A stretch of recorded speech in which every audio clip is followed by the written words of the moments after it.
KoitCast.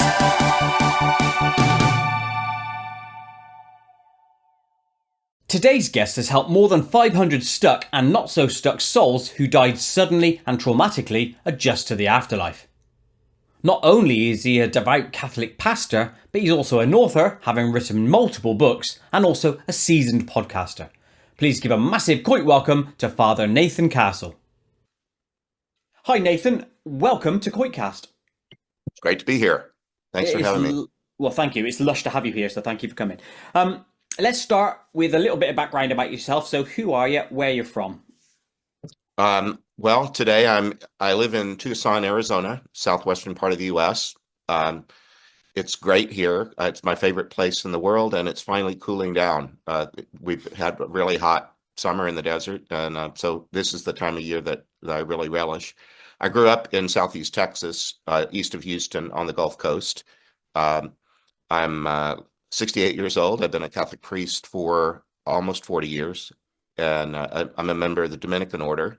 I've been a member of the order for 45 years now. Much of my life has been in campus ministry. I live on the University of Arizona campus, where I don't do that work full time any longer, but I live with the guys who do and help out around the edges. But much of my life now is the work that we'll be talking about on this show, working with souls that died suddenly and tragically. And like you, I'm a podcaster, and I had to learn a whole lot of skills I never thought that I would have anything to do with. So that's a little bit. And here we are, yeah, lush. We definitely want to dive into the mediumship side of things. So let's start with a question no doubt you've been asked a million times. What was your paranormal introduction? Where did it start for you? Well, first of all, I don't use the word medium to describe myself because in the church it's an upsetting word, and I don't get to go into people's heads and change their vocabulary settings. People are as they are. Media just, well, this is a media. It's the space between. It's in the middle. That's all that media means. It's also a nice way to enjoy a steak. There are a lot of medium gets used to describe lots of things, but I prefer not to describe me because it upsets people. But I think of the gift of prophecy in the St. Paul talks about paranormal gifts. He didn't use the word paranormal, but spiritual gifts. And that has been a part of my life on and off since about the age of 20. I'm now 68. So, and then the particular work that I've done that I describe in my books goes back about 28 years now. So what happened at 20 then to switch you on, so to speak? It was fascinating. I had left home, my parents' home at 18, and it would have really been more about 21 or 2. I was graduating college, and I had just such a wonderful time creating a new world for myself and a circle of friends. And I was leaving them because it was time to. And I didn't really have a clear idea of what I was going to do next. And my best friend in my college years, really my first friend, was planning to get engaged to his fiance, but he hadn't asked her, and she kept asking me, is he going to ask me? So I was in the middle of that. He was thinking he wanted to be a Presbyterian minister the whole time I knew him, and then he began to get cold feet when when the business of getting on with it was now current. So the two of us, we were living in San Antonio, Texas, and when you go east of San Antonio, it's green. If you go west, it's brown. It's right on the edge of the desert. So we decided we would take this kind of vision quest and go out in the desert and seek God's will for us. If you or your listeners know anything of the Judeo-Christian tradition, the desert is this place of encounter, largely because it's quiet. The desert has an emptiness that our cluttered daily life doesn't have, and the idea of listening to God's will in the desert is an ancient one. So we just decided we would do that. So we did on a little camping trip. It was 2 or 3 day drive. So we were deep then, yeah. Yeah, we had been prayer partners for several years by that time. We knew each other's hearts pretty well, and we went to the Grand Canyon, which neither of us had ever seen. Have you ever been there? I have, yeah, once. Only for like half an hour. It's one of those helicopter rides, from Las Vegas. Oh, yeah. Well, I'm glad you at least saw it. It's quite majestic. And it's so surprising because you know it's enormous, but you get all the way up to it without seeing it because it's a hole in the ground. Mm. And then suddenly it opens up before you. Yeah, You don't it see is it from a amazing distance. to see. Amazing. Well, we had gone there to make that was going to be our journey's end, and then we would turn around and begin to come back. So we got there and we arrived on an American civic holiday, Memorial Day.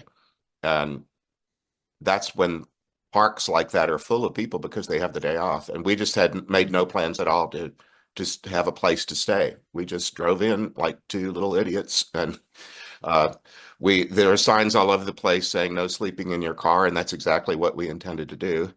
Uh, anyway, we went to the edge of the canyon and we sat down to say our prayers. It's probably about an hour before twilight, dusk, and we got quieter and quieter inside. And I've been a praying man since childhood, but I got so quiet inside. I just never been that still.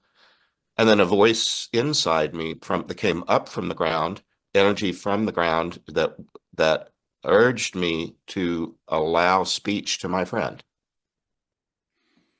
What would you do? Okay. Well, And yeah, I weird. just thought, okay. And if you know, Christian church services very often start with something from what we call the Old Testament, and very often it's Old Testament prophets whose voices are used by God to speak to people in first person speech. I am the Lord, stop oppressing the poor, that kind of thing. Yeah. And inside me, there was this urgency to, would you let me talk to your friend? And I thought, well, what if you're the devil? What if I'll look like an idiot? I dismissed that. This was the person I've trusted most in the world. But I gave this presence within that I trusted mostly would be holy. I said, okay, you've got to inside. I said, you've got to the count of 10 to stop me because my disposition to you is yes. I say yes to you. But in case I'm being tricked, you've got 10 seconds to undo this. Whoa, And whoa. what else would you do? I had to act in the moment. So I counted down to 10, hoping that I would get the stop sign. And I didn't. And when I got down to zero, it ramped up like energetic. I don't know if you deal in a lot of energy stuff and the cosmology that we're energetic beings. And anyway, lots of energy. And it felt like the seventh note of a scale. Do you know music at all? Yeah, Music I'm a theory? musician, yeah, so I do All know. right. Well, Yeah. you know what an unresolved seventh is. It's Mm. usually the note right before the song ends because the song resolves to the octave on the last note. And it was this unresolved thing. And I thought, I already said go ahead. And then the thought bubble came into my head. What do you think is the first thing I would want to say to your friend? How? Because that's interesting in itself, because that's something you probably would never have said to yourself if it was your voice, would you? It was a Mm. completely different thought. What would you think is the first thing I'd want to say to your friend? Mm. Well, I believe God is love and that all love comes from God. And God isn't just loving or lovable. God is love, whatever that means. If you were made of love, like you were made of Lego blocks, they'd all be love. It would have to be, I love you. What else could it be? And even though this was the person I loved most in the world, it's just not guy talk. I hadn't ever said I love you in so many words, even though it was true. So I just opened my eyes and said, I can do that. So by this time, my friend knew that something weird was going on. And we're sitting on the ground with our eyes closed praying. But anyway, I looked up at him and I just said, hey, his name was Matt. And I said, Matt, I love you. And as soon as I did, a whole flow of words and ideas and emotions came through. And I do understand why people call it channeling. In Spanish, the word is canal. And it really did feel like something in a confined space, energy moving through a canal or a, a wire or something. Mm. And I was that. So I was trying to keep myself off to the right hand side and let it move the, the space in your consciousness. I tried to slide to the side and say, okay, go through here. And How and can there I were ask you a times, question about that? yeah, sure. How do you consciously? I know you can say that. I want to move to the right, that sort of thing. But how did you do that? I just did it in the moment. I knew I needed to make space. Um, And we use a lot of spatial metaphors in spiritual world. Even in love, you're in my heart. Well, that's a space inside me. Hmm. We use a lot of spatial metaphor to talk about things that are not precisely about matter and weight.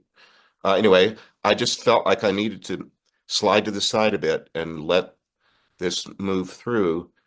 And then it became about 20 minutes of very intricate language about the creator reminiscing about crafting him. Interesting. There's in the prophet Isaiah, there's a line that goes, I knit you together in your mother's womb. Well, knitting is very precise.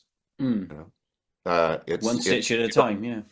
yeah, you don't roll off an assembly line, or you're not just the byproduct of a process. You didn't just spring into being because your parents had sex. There's more to it than that. And Mm. he was the creator was reminiscing as an artist, and I was an art student, and so it was lighting up parts of me that love it when the idea of what I wanted thing to look like on the page or the canvas turns out the way I intended it. You're in an artistic media. Are there times when you do one of these shows and you just feel delighted with it because it went precisely the way you wanted it to go? Yeah, and that obviously doesn't happen every single time, but when it No. does, it is amazing. Just like when I Yes. create some music that I want it to turn out a certain way. Well, this was the creator of the universe talking about my friend and talking about crafting him. Hmm. And what a delight it's been to watch him turn into uh, a co-creator. I believe the creator is creative. And one of the attributes of God that stands out to me the most is creativity. So I feel like when I'm being creative, I'm really in the heart of God's energy. And here was the creator reminiscing and delighting, but he didn't just do, my friend wasn't just a finished product like a painting. He's a co-creator. He's that same energy is in him creating a life, and that's why we were there. We were trying to say we want to have, we want to use our lives to the highest, best uh, purpose that we can. Would you guide us? That was the whole reason for our trip. So that's when it first occurred. Okay, and so that opened a doorway within you. I'll just call it that, for want of a better Yes. term. Um, where did it go from there? Did you start seeing spirits, or did you just hear them? No, in fact, it kind of calmed down. All I did was, and I didn't. I was there to say, "Do you want me to go to seminary?" And I was Roman Catholic, and we're the only ones that don't marry. And Okay. all my friends were Protestants, and they were, and in the mid '70s when this was happening in the United States, many of the Protestant mainline denominations were opening to ordaining women. It was brand new, so there was a lot of change going on in those years, and I just didn't really know where to land or where to go. But after that, I knew that I was so specifically paid attention to my anxiety. If I don't know, I've never been that prone to it, but I just didn't worry anymore. I just knew that God would be with me and guide me, and if I took a misstep, God would be there in the misstep, and I didn't need to have a perfect life plan. I could just do the best I could to figure out what the next step was and trust that I would be supported in it. It happened once more. That phenomenon happened once more the following year, and then it lay dormant for about 20 years until I was on a retreat, and it was a priest already. I was on a retreat, and in the middle of the night, I had a what I call a contact dream, not my own Okay. psychobabble, but somebody moving into my consciousness and showing me what they wanted me to see, and I saw it. It was a man burning to death on the engine of a car. He had not been in a wreck, but somehow he was on fire and screaming in anger. Not part of it was pain, but some of it was anger. And I woke up from that, and I just said, you, some in your audience, younger people might know what a pager is. Yes. Yeah. I think they've kind of gone the way of the buggy whip, but I don't know. You're in the UK, aren't you? Hmm. When you go to a restaurant and you don't have a reservation, do they ever give you a thing that lights up and pulsates when your Yeah, we have table is? them sometimes. That's right. Yeah. That's kind of like a pager. And it used to be as a priest that in a city like the one I live in, all the priests within about 10 miles of here might have to take a turn being the guy to go to the hospital in the middle of the night if there's a page. Yeah. So I was used to sometimes being awakened by someone who needed me because of some distress. And you have to go from being sound asleep to being suddenly alert to get down on paper a room number and a name and instructions from the nurse's station and stuff. This dream felt like that, like I was being urged to help someone. So I sat up and said a prayer and said, "Whoever you are, buddy, I'll talk. I'm going to go back to sleep right now, but in the morning, we'll go into prayer and see what we can do." And a friend was on that retreat who I've just had such good prayer partners over my life. And when you have one, you can, pour your heart out in front of them and know that it's safe and you can be trusted. They can be trusted. And my best prayer partner was on that retreat, and I just said to her over coffee in the morning, um, let's find a quiet moment. Would you mind going into prayer with me? Because this strange thing happened and I don't know what it is. So we did that. And when we did, we were only a few minutes in quietude before she said, "Whoever this man is, he really wants to talk to you. Would it be okay if I allow him to do it?" And she had that gift also. So, Ah, he came right through, and we learned uh, his name and what he wanted. You know, when you go into a shop, very often a shopkeeper will say, um, "How may I help you?" And so that's what we did, and we learned what he wanted, and we helped him get it. and may I ask what it was in this case? Of course, it's told in detail I have three of these books, Afterlife Interrupted, and it's the very first one. It's because it was the first time it ever occurred to me. He um, he said, my wife. Um, Uh, she's an old woman now. I've been watching her for 40 years, and she's dying of cancer, and I want to greet her when she crosses, but I can't the way I am. Ooh, intriguing. I was born in 1956. This man, his name is Ray, he died in 1960 at about 20 years old, 21 maybe. He explained that he lived in rural Georgia, in the southeastern part of the U.S. Uh, he and his girlfriend got pregnant their senior year of high school. They married and had been married for less than 2 years when they had the little child. And one day they rented a house that had a detached garage across the yard, and they opened a small business repairing cars. And their custom was for the friend was unmarried, but he came to Sunday dinner with them. Well, they had too much to drink and they got into some sort of an argument, and like argumentative guys, they took it outside. So they were going to go, and so they went over to Yes. the shop and they're angry at each other. And he sat on the radiator of this car from the late 1950s, the kind with fins and lots of chrome, Mm-hmm. and he caught fire. Oh, And he crikey. still doesn't know how it happened. Um, but he did, and he died in a fire. And we talked to him back and forth a little bit and said, "Well, like, what have you been doing since then?" "Nothing much." But the first thing he said to us was, "Who the hell does he think he is taking me just when my life was getting good?" Oh, Oh, that's a bit disconcerting in a sort of way. Yeah. well, it So, sounded to me that he mhm. believed in a God who burns people to death. Yes, yes, And and before I his said, time, obviously. yeah, and we just broke it down a bit by bit, and I said, okay, well, it sounds like um, you're asking me to help you move, and you've told me you haven't really moved anywhere in 40 years. So now we're going to be in a hurry because cancer has its own schedule and it's not going to wait on you, Mm, correct? yeah. So now you're in a big hurry to move, and I'll help you, but in general, people don't like to be hurried. Um, So I will help. And if there's any point at which I go too far or push too hard, you just push back and tell me to knock it off, and I will. Uh, but we're gonna do our best.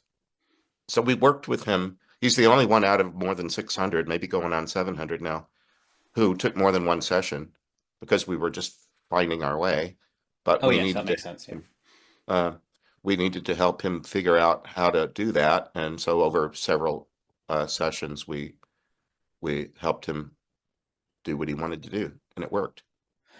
I got a number of questions here. First off, I want to talk about the term stuck because that's obviously something that is in the Yeah. synopsis for your book. How do they get stuck? Do you know? Yeah. We use that in the subtitle of the first book. It's Afterlife Interrupted, helping stuck souls cross over. Um, People are people, whether they're alive uh, before they die or after they die. We keep living. We just have a different location and body and so on, but we're still ourselves. You must know at least one person who's stuck. They've had some tragedy or trauma. Oftentimes, the pain is covered over with alcohol or drugs or whatever. Or they get in some sort of a rut. Or the metaphor being stuck is a car that's gone into the ditch in the mud or the snow or something, and it's trying to move forward, but it's stuck, And the wheels and spin. Yeah. the wheels spin. And many in your audience, I bet, have had at least some taste of that somewhere along the line in their life, where they felt that for a time everything they did was unsuccessful or repetitive or whatever. Stuckness is pretty common. It's just that some people have it at a deep level that that really ruins a lot of other possibilities, and saddens them and destroys relationships and so on. Anyway, he was a person who didn't want to be where he was, but he didn't want to be anywhere else either. He was so mad at the universe that when he died, he just said, "Everybody leave me alone." And he tried to create the most alone space that he could, but the universe it's not designed that way. And you are connected to other people whether you want to be or not. So And even if you want he to, fashioned himself a little pit then to put himself in, essentially. yeah, yeah, just a blank space, a pit, if you like. I believe that we all are accompanied by what Christian people and Roman Catholics like me call a guardian angel. Other people might call it guide, spirit guide, or energy being, or light being, or whatever. But I believe that we each arrived here with a companion to move through this life on the earth. And I said, is there anybody else in this space with you? And he said, well, there's just this one guy, and he never says anything, and he stays over in the corner. Oh no! Did you help him as well? He didn't need help. He was just on. He was. I think of our guardians. The reason they're even called guard Oh, I is there's see. something Yeah. like I don't know what they call them in the UK, but here the president or the vice president and whatnot have secret service agents, and they often have a headset like the one you're wearing, or at least some little thing in their ear to communicate with the other ones and make sure nobody's trying to kill the person there. That's They're interesting, that because I've never really thought about a spirit guide along with a stuck or a ghost or whatever you want to call that that they're sense, always that being. there, and Yeah, they're that's very interesting that they're helpful. watching then, isn't it? Because they're all that's almost saying, "Are you going to pass this test? Are you going to pass this test?" It's not really a test. It's just companionship. It's loving companionship. You have a spirit guide who's always with you and was with you in preschool, knows what the wallpaper in your bedroom looked like as a child. They've been with you through I everything can't all remember along. that, so well played to them.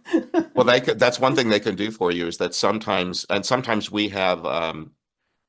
we were too small to understand family dynamics. We didn't understand why dad was gone so much or something like that. Or stuff that happened around us, but they do, and sometimes they can help us the way that a good therapist can, uh, to go back into your history and pull things out of it, except they were there and experienced it, so they're not guessing at anything. They were there. They So know, anyway, yeah. is in that one, the guardian didn't take a very large role, but in many of the subsequent ones, first thing I do is ask for their guardian to give some clarity, because these things come in a dream, and dreams by their nature have some um, symbology sometimes, and you might not know how to read the symbol. Um, So if the messages or the scenarios come to you in dreams, are you resolving it there in the dream state, or do you do it subsequently? no, that's just it's just contact, and I have a small journal. I just keep pen and paper on the nightstand in case I get a visitor. They come about once a week, and I never know whether there's going to be one or not. But for a time, I was stumbling around in the dark trying to find something to write with, and dreams can dissolve pretty quickly. Very You could quick, yes. you could have had a vivid dream that had lots of detail, and 10 minutes later you're having trouble remembering it. So it's important that I write it down fast. So I do that. And then I have different prayer partners that I used to think it all needed to happen in person. So I would confide in someone and ask if they would be willing to engage in this kind of work. And then during the pandemic, when we couldn't travel and even be together in the same room, we went on to Zoom, which we're using right now, and it Hmm. works just fine. So most Fridays and Saturday mornings, I have appointments with some prayer partners, and I read them. Well, first of all, we go into what I call protected prayer, because I believe that God made everyone well, but I don't believe everyone is well behaved. Good point. So I don't demonize others. Even the demons, I believe, are loved by God and created by God. They just have chosen to be ornery and obstinate and hurtful to others. And so I don't go into that realm without protection. So because I'm a Catholic Christian, I use the tools that were provided in my upbringing. Michael the Archangel, do you know what he looks like when he's depicted in art? I don't remember, but I'm sure I know the picture. If you Googled it, you'd find Yeah. he's usually depicted as a Roman soldier. So he's got these like sandals that go up his leg, and some little kind of short thing with a breastplate and then big angel wings. Anyway, he's heaven's protector. So he's not aggressive, he's defensive. He's just trying to keep people safe. And he's also the patron of police. So and we don't want our police beating people up. And in Obviously. fact, we suspend them. Well, they often get suspended and sometimes convicted of a crime of beating up somebody Hmm. that they were arresting or killing them even. So anyway, Michael is a protector. So I ask him, and then I ask Mary, the mother of Jesus, who is the most unlikely protector because she's nothing but sweet feminine love. But her love is so pure that spirits that have a bad intention don't want to be around her. So anyway, I make sure that before we go into that realm, we're well protected by a number of different saints and angels. I often include my parents, who I believe are really lovely human beings who've passed. Once we're there, I'll read the story to the person the way I wrote it in the journal. Then we sit still for a minute, and I don't know if you've ever heard of this practice, Lectio Divina. Does that mean anything to you? Uh, well, it means divine words, presumably. Yes, it does. But the prayer practice that is related to it means taking some spiritual writing. It could be biblical, it could be a poem or something that is edifying and relatively brief, but reading it once for the mind, sitting still, reading it a second time for the heart and the emotions. And I mean, you're British. Do you drink tea? I don't, but I have done before. And you call yourself British. I know I should be slapped. Well, when you put a tea bag in the water, if you do that, you can watch it kind of ooze and you can watch it diffuse through. I think of the second part of it is letting this holy word move through me. And the stories that people bring, we think they're sacred, even though they might be describing something violent. It's a sacred story. It's somebody's passage. It's the way Hmm. somebody left here. And so we do read it a second time and kind of allow our emotions to be engaged in it. And then I'll say, okay, we're ready now to help this person. And in recent years, I've created that habit of saying, if it's all the same to you, may I please speak to the guardian angel of the person who brought this to get a little clarity. For example, you might have died in a car wreck, but you didn't give me your gender. Well, I'd like to know if I'm talking to a man or a woman. Sure. Um, I'm most of the ones I help are in the United States, but not always. So I'd kind of like to know. I feel like I might be in South America. Is that right? So they'll give us a little help around the edges without disclosing too much. And they also are doing something like a mic test. You run a podcast. Do you ever have to labor a little bit over the connectivity before you start the show? Many times. Yeah. Today, we didn't need to do that. It No. worked on the first try, but sometimes you need a mic test. And these people have never borrowed someone else's voice before. So they're doing something they've never done. So their guardian will often come on to show them how simple it is. So the content of what we're talking about doesn't necessarily have to be that important. It might just be a little gentle banter, and we're getting acquainted too. So we'll often ask them, "Do you have a name that we might call you?" And very often they'll choose a nickname just for the day, and very often it's some sort of play on words or pun that somehow connects to the story that we're about to hear. And they're really delightful. They're personal beings. They're as are we, but they're not all alike any more than humans are all alike. We share attributes that are similar, but we also have a lot of variety in the way that we live our lives. And the guardians can be, for example, they're giddy because it's like graduation day. The one that they've been guarding and helping is about to make a move from a kind of therapeutic level they needed because of the violent circumstance with which they left here. And now they're ready to leave the hospital. They're going out into the sunshine. They're going to have lots of Yeah. new adventures, and so they're excited. But even with that, some of them are still sort of task oriented, and others are more carefree. Anyway, we move past that, and they'll say, "I think now it's time for the one that I." They usually say this, the one that I love and guard. They usually put love first. The one that I love and guard is ready to speak now. So they often say, I will slide to the side, and the next voice that you hear will be my beloved. And then the person will begin to talk, and we'll get into what we need to do to get them moving along. We're sort of like the discharge staff the day you leave the hospital.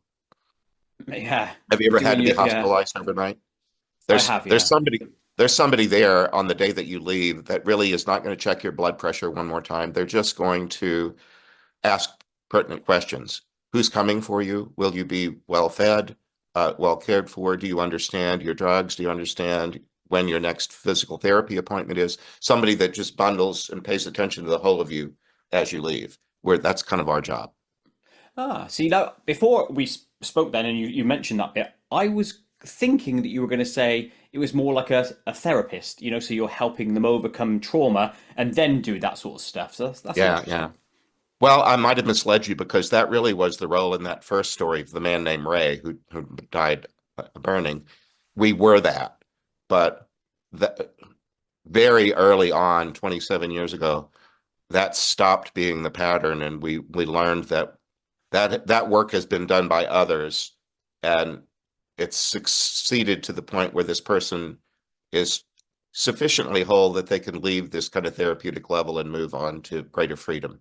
So we hardly ever get involved in the detail of what people need. They give us an overview. They say, I used to be like this and I used to think that way. And then I changed and I moved over here. And I'm told that whatever the next thing is that you people help people move on to it. Can So I ask a question here? Why is it that somebody from the earthly plane is needed as a key to help someone move on? it's a great question. Um, but let me ask you this. Underneath that question, is there a presumption of independence that we all ought to be able to do for ourselves what we need to do? To be honest, I didn't have a sub thought there. Mine was just thinking logically. Yeah. Well, in the United States, our national holiday is July 4th, Independence Day. So we prize that attribute, I believe, excessively. Uh, Okay. I would like to designate July 5th as Interdependence Day because I think they both belong. They're yin and yang. And I believe that the creators created the universe in such a way as there's an appropriate way to do both or be both of those things. You certainly are in charge of your life and no one else is, but it wouldn't be good for you to have no one in it. Yes, of course. Yeah, yeah. I completely And understand. so they certainly, if whoever, I believe God created the universe, God's certainly powerful enough um, to accomplish this task without my help, but chooses to engage me in and my prayer partners in helping folk. And are you familiar with the 12 steps of AA, Alcoholics Anonymous? I've I would say yes, but I would need a refresher. Let's put it that way. Well, the idea is people who have dealt with alcoholism or drug abuse addiction of some kind get in the same room and they heal each other.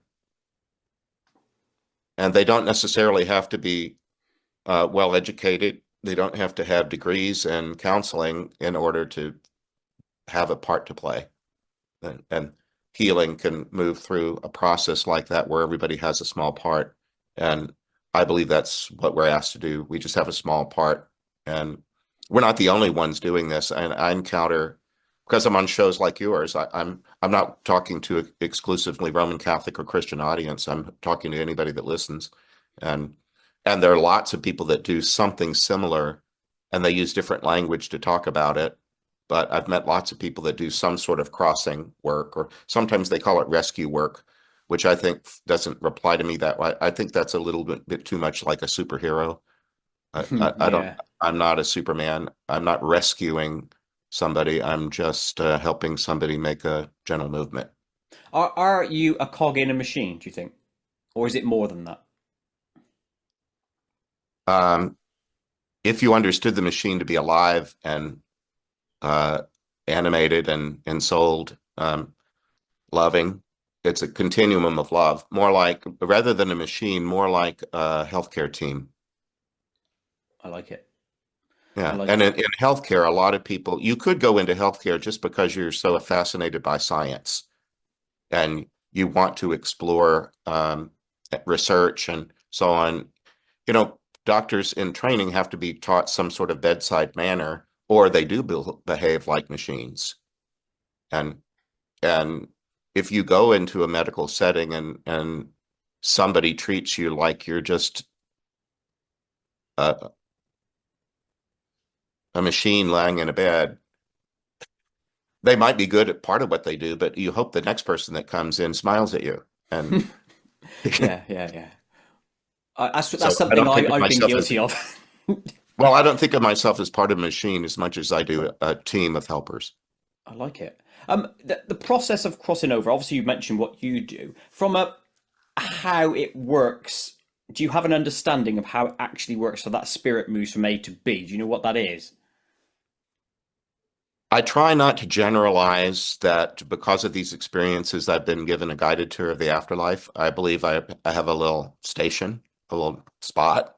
And do you know that old tale that comes out of India about blind people touching an elephant? No, I don't. No. Well, uh, some are at the front and some are at the back and some are in the middle, and all they're doing is touching it. And then they all have a different idea of what it is. Yes. Now I get it. Yeah. All right. Um,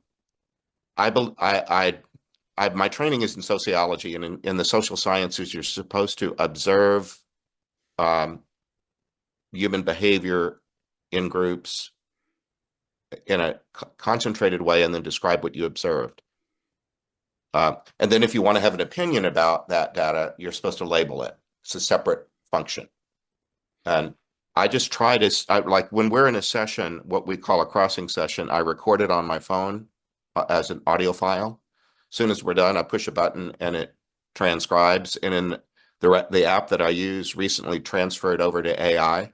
It used to be that some human person got Oh, did it? Yeah, yeah. and typed it all. Now it's AI, and I get it back in a Word document in about 2 minutes. It might have been an hour's worth of conversation, but I get it back in 2 minutes time. Amazing. Uh, so what I'm trying to do is give the reader um, the fly on the wall experience of being in this while we were in it, so that they can draw their own conclusions about it rather than me uh, supplying that. Sure. And the people that come to you, obviously, in the dream process, that's how they announce themselves to you. Have Yeah. you ever pondered how they find you? Yeah, I right out of the gate in the early years of doing this, that was one of my first questions. How did you find me, Koit? And Mm. the answer that I kept getting was, I don't know. Someone brought me here. Uh, Ooh. Their once, guide or somebody else? I think well, they didn't say. They just said somebody brought me here. Uh, Oftentimes it was their guardian angel. Um, one time, one person said your light was on. So for Yeah, them, it I've was like heard that being in a before. dark Yeah. village or something and somebody's lights on. Another one, uh, well, eventually I just quit asking because the important thing is that you're here and we're here to help and how can we help you? But yeah, I've worked with I've met other people because I go to a lot of conferences that involve near-death experience or the paranormal in one way Hmm. or another, or consciousness studies. And there are lots of people that do this kind of work, and they all pretty much say the same thing. I don't know. I just wait for the ones that come and then I help them. That's all. Yeah, I like I, that. There's like different metaphors for how they find you, like the light on in a village, or maybe a sound or something. Something attracted them there, which then suggests that the place that they're in is created by themselves. Do you know what I mean? Because they're in the Well, world and that then they create. sometimes I've heard that their guardian will say, if once there's a trusting relationship between the guardian and the soul that they are partnered with, the guardian will sometimes say, "If you would leave it to me, Coit, uh, I'll go do some research and I'll find what I think is the best way for us." And so very often that's the way it's done. That means then that someone's done a lot of research and found you to be the best option. And there are a lot of them. We're certainly not the only way that this happens, but I've been told that one of the things they like about us, remember, my population is almost all people who died in a trauma. If they didn't die in a trauma, they had one earlier in their life from which they never healed, and they brought it with them when they died. Yeah, You might know at least somebody in your life right now who seems to be so uh, saddened over some trauma that they really are kind of trudging through life and might die that way. Well, you get to leave behind cancer, but you don't get to leave behind every spirit matter. Uh, some things go with, not as a punishment, just as a constitutive part of who you are. And yeah, when people move like that, they need some healing. One of the things their guards don't want is surprises. They want something stable and reliable and consistent. And so I've had some of the guardians say, "We chose you folks because your method is so easily understood and consistent. You always do the same thing, and we like that. We good. don't want surprises." Yeah, no, I like that as well. Which then leads me to the next question, which is how large do you think is the scope of this work? Are you like one of a million people doing this crossing over, or is it bigger or less? What do you think? I'd only be guessing, but lots. I mean, the universe is so vast. Um, that I think there are lots of people that do some variant of this kind of work. I met a woman once who said she does it. She doesn't have a partner. She does it by herself while she quilts. You ever seen anybody quilt? Uh, Yeah, not directly, but yeah, I mean, well, I know at least a little bit about it, and it involves layers of batting and different kinds of and fabrics. wadding. These are kind of thick, and it's layer upon layer being sewn together. And this woman said, while I'm doing the layers, people come and they're on different levels, and they need to move from this level to that level. And so I pray for them while I'm doing a quilt. It's a nice little metaphor in of itself. Um, I asked this question to somebody else before. Well, actually, no, I said half of it, and then he threw the question on its head to me. So I'll ask it to you: is being stuck a flaw in the system or a feature? Um, I don't think it's a flaw. It's just a consequence of a sequence of events and responses to them. Um, and very often, the person, I've done a lot of counseling. I was on the receiving end of psychotherapy a couple of times in my 20s, and I had a little bit of counseling teaching. But when people come to a clergy person, they know they're not going to a psychiatrist. Yes. They're going to someone who they think will be a helpful listener and might be able to provide some guidance. So when people seek out somebody like me, very often they're in pain and they feel optionless. That there's some obstacle in their life or some problem, and nothing that they've done so far has worked, and they're coming to you with that. And so part of what I try to do is listen and offer alternatives they might not have thought of, or help them reframe the question in a different way. Sometimes people will presume, this is a legal phrase, facts not in evidence. Do you ever watch legal dramas on television? Yes. Sometimes someone will just say something in a courtroom, but it's unsubstantiated, and they want to pass it off as a fact. And the other lawyer will object. That's a fact, not an evidence. Prove it. And Mm. sometimes people will presume things about their life and others in it, and they believe that it's a fact, and so they act on it, but it isn't. But they haven't been called on it. And Interesting. one thing that I can do is say, well, I was following the logical chain of what you were talking about, and then you went from here to there, and I don't get the connection. That's a possible outcome or response, but there are other possibilities. What about this? What about that? What about that? And if sometimes the people that we work with in this afterlife realm have been in some kind of therapy like that. And for example, let me give you this one, Hmm. that American baseball. I had a dream of a guy that hit a home run in the bottom of the ninth. You know, they were about to lose the game until he hit the ball out of the stadium, Sounds and like a three runs movie. scored, and it does. And there was joy for a moment. And this was back in the late 1930s, before television. It was bus rides and radio.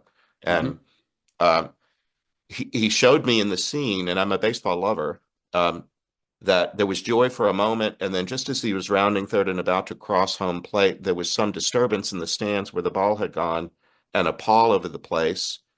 It turns out that the ball that left the stadium hit a baby and killed it. Oh, crikey. This man was only 23 or 24 years old, and the loudspeaker, the announcer, announced to everyone in the stadium, um, this has just occurred. May we have a moment of prayer? And the teams came out onto the field, and they all prayed for the situation going on in the grandstands. And he said the bat that I used to hit the ball was on the ground right next to me. And he he decided on the spot that he was now a baby killer. Mm. He did that to himself. Yeah, a choice. And then everyone around him was trying to disabuse him of that. You did no such thing. You hit a ball. It was an accident. It's not your fault, and so on. But he formed this idea, and he would not budge from it. And he said, I wanted to crawl in a hole and die. And he said, I walked away from baseball, and it was my entire life. I didn't have any friends who were not ball players. I had no other ambition. He said, I wanted to crawl in a hole and die, so I became a coal miner. So he could literally crawl in a hole. Mm. And in the 30s, there was very little workplace safety around coal mines, and people died young. They blew up, or it collapsed, or they got black lung. And he said he hoped that he would die young. And he lived in a boarding house where he came home from work. He said, I crawled out of a hole, and I came home and crawled into the bottle. So he drank himself to sleep and then repeated it the next day. And he died like that. Well, even in the afterlife, he put up a fight. People kept trying to say to him, it's not your fault. It's not. But he just wouldn't hear it, and he told them to go away. And then finally, they started bringing him children that died playing baseball. And some little boy that chased a ball into the street and got hit by a car came to him and said, well, mister, when I died playing baseball, I was angry too. I was mad for a long time. And then he said, and then I changed my mind. Well, people were trying to get him to change his mind for decades, but somehow it was the right moment. Have you ever had such a moment like that, Koit, where somebody got through to you? I'm sure. I can't think of anything consciously, but I'm sure that's happened. Got to happen Well, to and everyone. that person might have said the same thing that a dozen Yeah. other people said earlier. It just happened to hit you in a moment where you were receptive in a way you hadn't Mm. been. Anyway, he changed his mind, and that business of being stuck largely is because people form an idea that they enshrine and think of as absolutely unchangeable, even to their detriment, until they change. Just shows you the power of thoughts, does it not? And imagination, yeah, Mm. it's huge. Very huge. Regarding the crossing over, when that process for you is finished, how is it finished? Do you hear something? Do you smell something? Do you see something? Or is it a knowing? No, there needs to be some sort of transport. They're moving from a place to another place, even though it's in an afterlife realm. There's still something that is analogous to spatiality. And they're Okay. moving from this place. They're free to come back if to visit if they wanted to, but now it opens up, and there's like a next level that now that they can access. Almost always, well, sometimes they need someone to guide them because they're going to a place they've not been. So somebody needs to guide them. And usually it's not just their guardian who could do that. But as we were talking about earlier, it's nice to be a part of a network and have lots of people that help. And sometimes we early on used to ask, can you think of someone who loved you who died before you did? Do you have friends in high places? Has someone died before you who you know loved you that you would not be frightened to see if they came for you? And that used to be sometimes they would name someone, a parent or a sibling or something, but lots of times it was they would say, everyone here has been so nice to me. I'm sure the next person will be too. I'd rather just be surprised. And it was a lot of school teachers, especially women, people from your childhood, your piano teacher, your soccer coach, your it could be anybody that was just some loving, pleasant presence in your life that you were happy to see. And all they did was take you along. Sometimes it's once in a while it's celebrities. You know how um, some here American football. We have both. We have soccer, what we call soccer, and we have our own American football. A college team. I'm going to go to a college game this weekend. Sometimes the out of town team will come to town and visit a children's hospital in their uniforms. Hmm. Or pop stars and stuff. Sometimes they're known for their philanthropic work, and they come.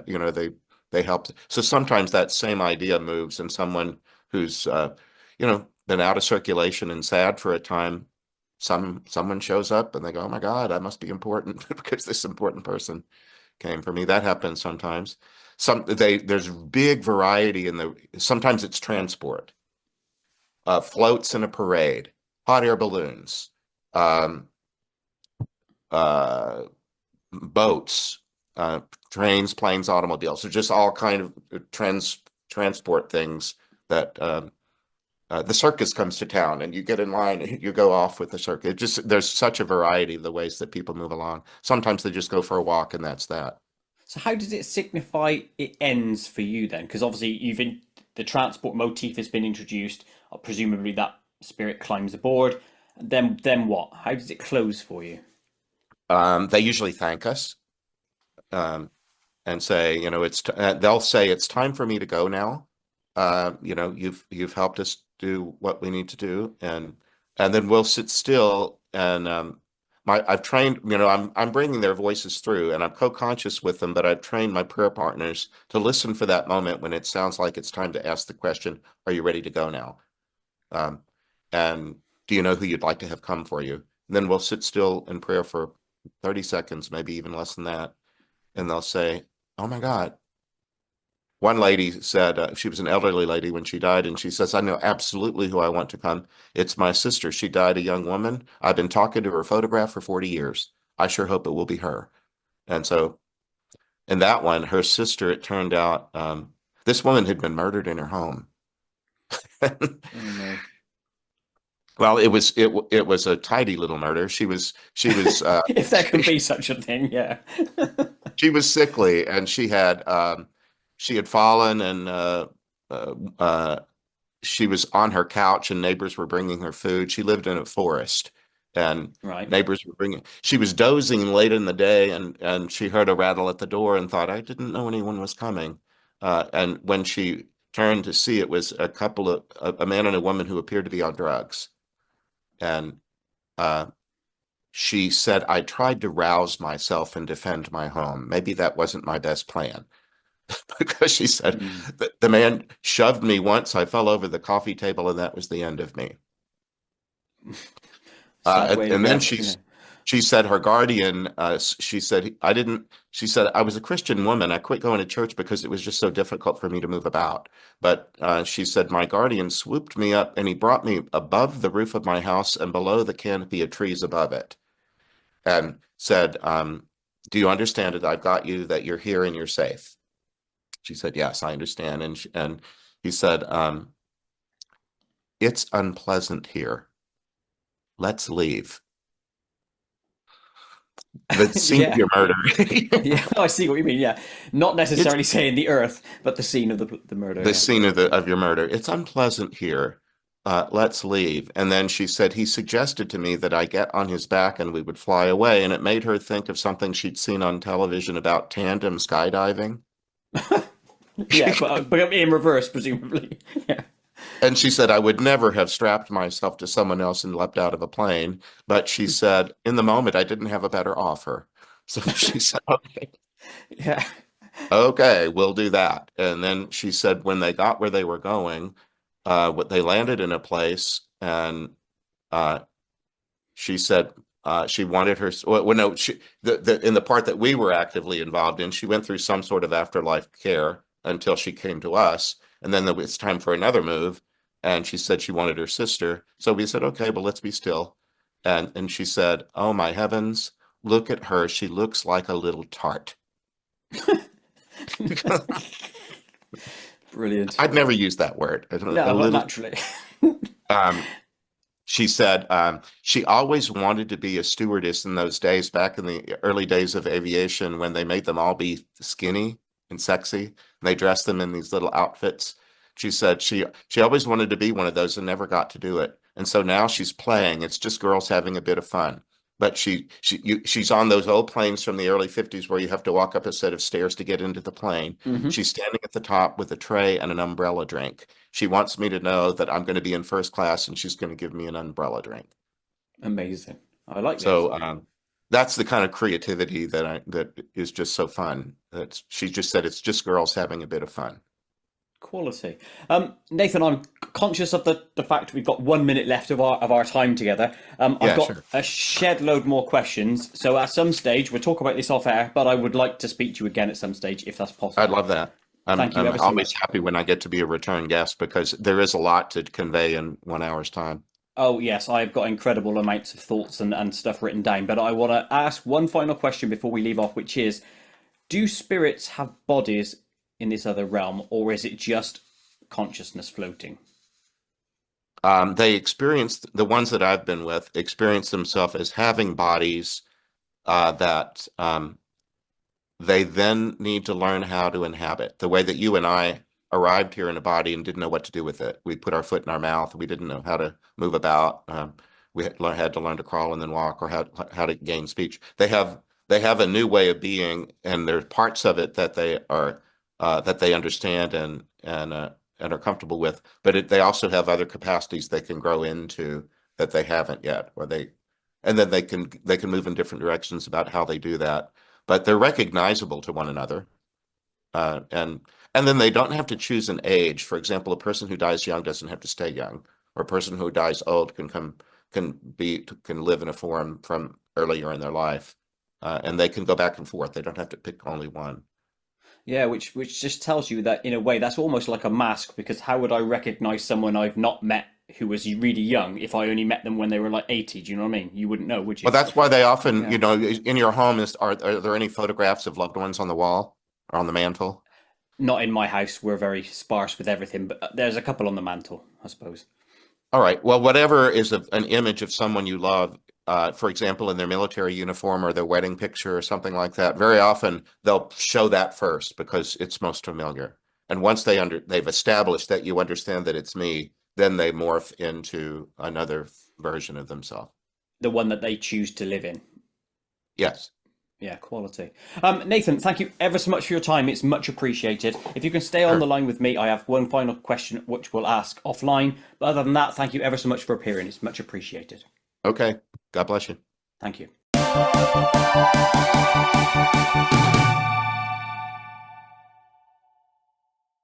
To watch other KoitCast episodes, please click the image top left. To subscribe to my channel, please click the image top right. Please like and share to help KoitCast grow, and most importantly of all, please click the notification bell so you never miss an upload.